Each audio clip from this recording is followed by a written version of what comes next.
cœur d'un quartier oublié de Marseille, une maison croulante surnommée La Friche abritait Sophia, une veuve, et ses 4 filles, Léa, l'aînée pragmatique, Chloé aux doigts de fée, Manon, l'âme d'artiste, et la petite Luna, à la voix douce comme un murmure. La pluie tambourinait sans cesse sur le toit de tôle rouillé, et les rêves semblaient aussi noyés.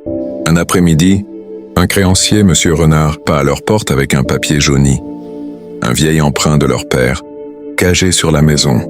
« Vous avez 1 mois pour me rembourser, sinon je prends la maison », annonça-t-il froidement. Le désespoir s'installa dans la petite pièce humide. Cette nuit-là, alors que le silence était lourd de peur, Manon, d'habitude si rêveuse, se leva, les yeux brillants d'une détermination nouvelle. « J'ai vu une affiche pour un grand concours de talent en ville. Le premier prix est de 5 000 €. Léa objecta que c'était une folie, mais Chloé murmura qu'elle pourrait leur coudre des tenues. Et Luna proposa de chanter. Dans leurs regards croisés, une étincelle était née. Les semaines qui suivirent transformèrent la friche en un atelier frénétique. Léa répétait une danse traditionnelle corse, héritage de leur père, jusqu'à l'épuisement. Chloé métamorphosait de vieux rideaux en costume, étincelants. Manon peaufinait un monologue, poignant sur la force des femmes, et la voix de Luna, s'entraînant chaque matin, résonnait dans la ruelle, attirant l'attention des voisins. Le soir du concours, vêtues de leur création, elles sentirent le vertige face aux lumières du théâtre municipal. Dans le public, M. Renard les observait avec un sourire narquois. Puis la musique commença. Léa dansa avec une puissance et une grâce captivantes. Chloé, Manon et Luna formèrent un tableau vivant autour d'elles, tissant la couture, la parole et le chant en un hymne à la résilience. Leur performance n'était pas qu'un numéro. C'était leur histoire, leur combat, leur amour exposé à tous. Un silence absolu suivit la dernière note de Luna, puis un tonnerre d'applaudissements éclata. Les larmes aux yeux, elles remportèrent le premier prix.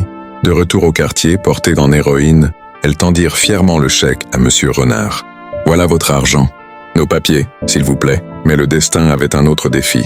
Le lendemain, un promoteur immobilier annonça son projet de raser tout le quartier pour y construire un complexe de luxe. La victoire semblait déjà être volée. Dévastés mais non vaincus, les sœurs refusèrent de plier.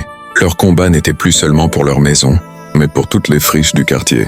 Léa, devenue une porte-parole fougueuse, harangua les voisins. « Ils veulent effacer nos vies. Mais nous, on a prouvé qu'ensemble, on était plus forts. Cette maison, c'est notre histoire. Et on ne la vend pas. » Elles organisèrent la résistance, créèrent des banderoles, écrivirent des discours, et la voix de Luna devint le chant de ralliement de leur lutte. Face à cette unité inébranlable et à la mauvaise publicité, le promoteur finit par reculer. Le quartier était sauvé. Quelques mois plus tard, la friche n'était plus reconnaissable. Grâce à leurs nouveaux revenus, Léa donnait des cours de danse, Chloé tenait un atelier de couture, Manon dirigeait un atelier théâtre, et Luna chantait à la radio locale, elle avait réparé la maison. Le dé de toit ne fuyait plus, et les murs étaient repeints de couleurs vives. Parfois, le plus grand trésor n'est pas caché sous la terre, mais au cœur de ceux qu'on croit les plus fragiles. Ces 4 sœurs ne possédaient rien, mais elles avaient en elles des diamants bruts, le courage, la créativité, la résilience et l'amour. Elles ont appris que même une maison qui s'effrite peut abriter un palais d'espoir et que les rêves, portés à plusieurs, peuvent reconstruire bien plus que des murs. Ils peuvent reconstruire un avenir. Partagez cette histoire si vous croyez que les diamants les plus précieux se trouvent souvent là où on les attend le moins.